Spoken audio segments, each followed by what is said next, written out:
নমস্কার সকলকে। আজ আমি আরও একটি নতুন ভিডিও নিয়ে চলে এসেছি। এই সিরিজের নাম শ্রীমদ্ ভগবদ্ গীতা যথাযথ। প্রতি শনিবার একটি করে ভিডিও আসবে। এই সিরিজে আমি আপনাদের বলবো শ্রীমদ্ ভগবদ্ গীতার প্রত্যেকটি শ্লোক এবং তার বাংলা অর্থ ও তর্জমা। আজ বলবো শ্লোক নাম্বার 6 ও 7। শ্লোক নাম্বার 6। ন চৈতদ্বিদ্ম কতরণ্যঃ গরেয়ো যদ্বা জয়েমা যদি বা ন জয়েয়ো জানেব হত্বা ন জিজীবিষামস্তেহবস্থিতঃ প্রমুখে ধার্তরাষ্ট্রঃ।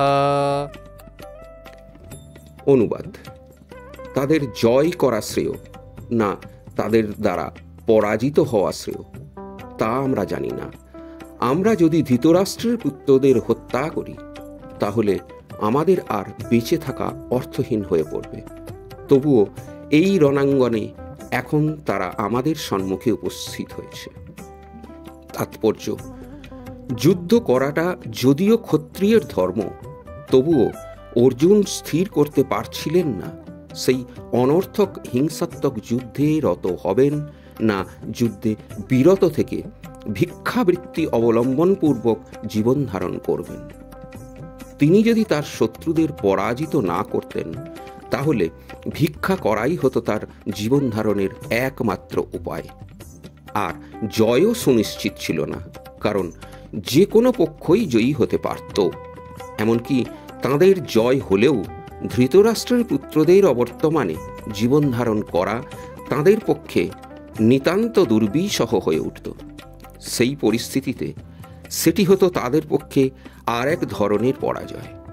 অর্জুনের এই সমস্ত বিবেচনা অবধারিতভাবে প্রমাণ করে যে তিনি কেবল একজন মহৎ ভগবদ্ ভক্তই ছিলেন না, তিনি গভীর তত্ত্বজ্ঞান সম্পন্নও ছিলেন এবং তাঁর মন ও ইন্দ্রিয়ের উপর তার পূর্ণ নিয়ন্ত্রণ ছিল। যদিও তিনি রাজ পরিবারে জন্মগ্রহণ করেছিলেন, কিন্তু তা সত্ত্বেও তার ভিক্ষাবৃত্তি অবলম্বনপূর্বক জীবন ধারণের বাসনা ছিল নিরাসক্তির আর একটি লক্ষণ। তিনি ছিলেন যথার্থই ধার্মিক, যা এই সমস্ত গুণাবলী এবং যুগপৎভাবে শ্রীকৃষ্ণের উপদেশের প্রতি তার গভীর শ্রদ্ধাই প্রমাণ করে থাকে। আমরা এখন এই সিদ্ধান্তে পৌঁছাতে পারি যে মুক্তি লাভের জন্য অর্জুন অত্যন্ত যোগ্য ছিলেন। ইন্দ্রিয় যদি সংযত না হয় তবে দিব্যজ্ঞান উপলব্ধির স্তরে উন্নীত হওয়ার কোনো সুযোগ থাকে না। আর দিব্যজ্ঞান ও ভক্তি ছাড়া জড় জগতের বন্ধন থেকে মুক্তি লাভের কোনো সম্ভাবনাও থাকে না। অর্জুন এই সমস্ত গুণাবলীর দ্বারা ভূষিত ছিলেন। এছাড়াও ছিল জাগতিক সম্পর্কের বিষয়ে তার গভীর বোধ। শ্লোক নাম্বার 7। কার্পণ্য দোষোপহৎস্বভাবা পৃচ্ছামি ত্বং ধর্ম সমূঢ়চেতা যশ্রেয়সন্নিশ্চিতং ব্রূহি তন্মে শিষ্যস্তেহ সধীমং তং প্রপন্নম। কার্পণ্যজনিত দুর্বলতার প্রভাবে আমি এখন কিংকর্তব্য বিমূঢ় এবং আমার কর্তব্য সম্বন্ধে সম্পূর্ণ বিভ্রান্ত। এই অবস্থায় আমি তোমাকে জিজ্ঞেস করছি, কি করা আমার পক্ষে শ্রেয় তা আমাকে বলো। এখন আমি তোমার শিষ্য এবং সর্বতোভাবে তোমার শরণাগত।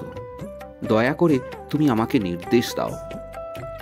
তাৎপর্য: জড় প্রকৃতির প্রভাবে জড়জাগতিক কার্যকলাপের দ্বারা মোহাচ্ছন্ন হয়ে সকলেই হতবুদ্ধি হয়ে পড়ে।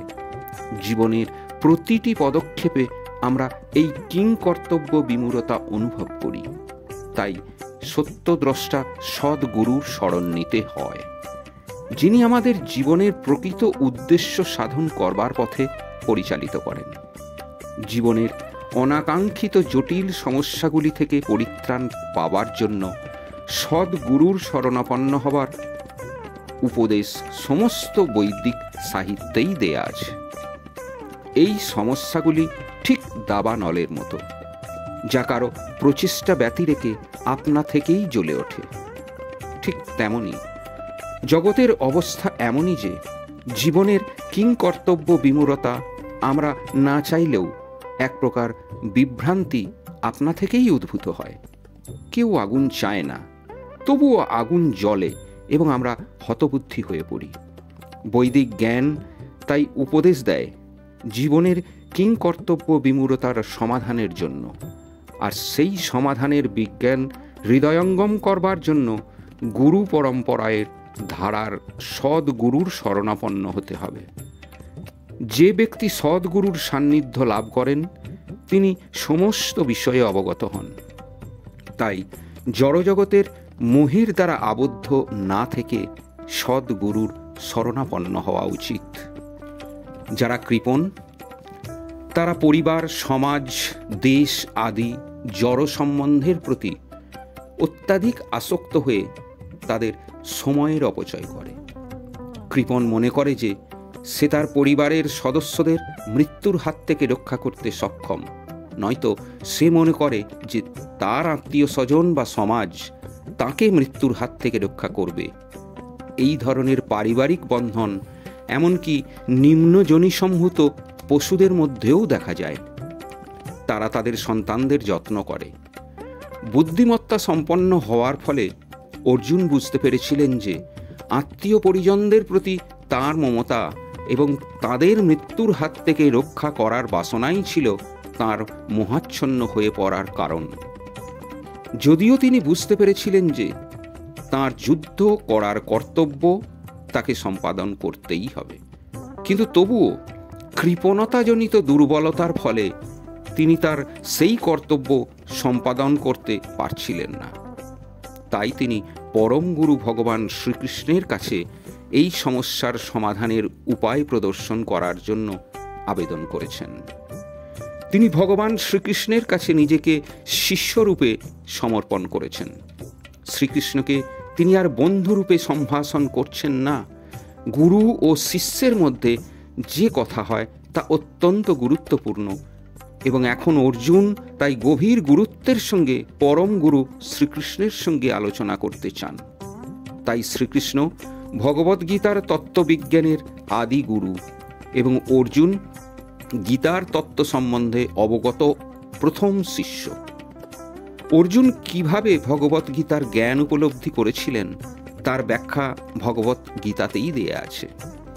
আর তা সত্ত্বেও মূঢ় জড় পণ্ডিতেরা ব্যাখ্যা করে যে শ্রীকৃষ্ণ নামক কোনো পুরুষের কাছে আত্মসমর্পণ করার প্রয়োজন নেই, কিন্তু শ্রীকৃষ্ণের অন্তঃস্থিত অপ্রকাশিত তত্ত্বকে উপলব্ধি করতে হবে। শ্রীকৃষ্ণের অন্তর আর বাইরের মধ্যে কোনো প্রভেদ নেই, আর এই জ্ঞান যার নেই সেই মহামূর্খের পক্ষে গীতার মর্ম উপলব্ধি করা কখনোই সম্ভব নয়। আজ এই পর্যন্তই। ভিডিওটা কেমন লাগলো অবশ্যই কমেন্ট করে জানাবেন। ভিডিওটা ভালো লাগলে চ্যানেলটা সাবস্ক্রাইব করবেন, পাশে থাকা বেল আইকনটি প্রেস করে দেবেন, লাইক, কমেন্ট এবং শেয়ার করবেন। সম্পূর্ণ ভিডিওটি দেখার জন্য অসংখ্য ধন্যবাদ।